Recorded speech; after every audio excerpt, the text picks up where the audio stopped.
etiqaduna, bizim etiqadımız budur ki, Allah Təbarək və Teala ki, Həzrət Peyğəmbərə Quranı nazil edib, həmən Quran bu Qurandır. Və mən nəsəbə iləyna, hər kəs bizə nisbət verirsə, ənna nəqulu innahu əktər min zalik, ki, Quran bundan çox idi, bunu heç kəs qəbul etmir. Və ki, siz deyirsiniz ki, Qurandan bəzi şeylər çıxarılıb. Deyir, hər kəs, və mən nəsəbə iləyna, hər kəs bizə nisbət verir ki, ənna nəqulu ki, biz deyirik, innahu əktər min zalik, Peyğəmbərə nazil olan Quran, bu Qurandan daha çox idi. Fəhuvə kədibun, bu şəxs yalancıdır. Quranın təhrif edilmədiyini deyənlərə səslənirəm. İndi biz Quranın ləfsi təhrifindən danışan 1200 hədislə nə edək?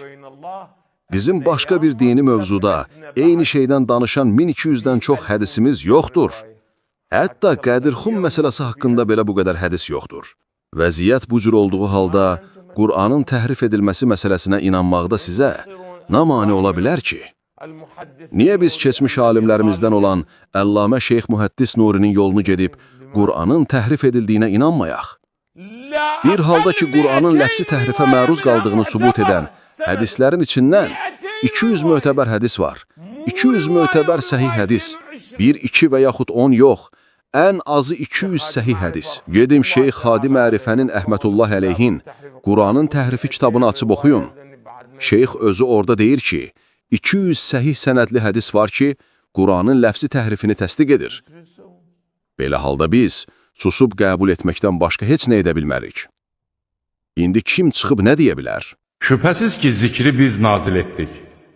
Əlbəttə, biz də onu qoruyacağıq. Rəbbinin kitabından sənə vəhy olunanları oxu. Onun kəlmələrini heç kəs dəyişdirə bilməz. Ondan başqa heç bir sığınacaq tapa bilməzsən. Nə önündən, nə də arxasından batil ona girişə bilməz. O, müdrik, tərifə layiq Allah tərəfindən nazil edilmişdir.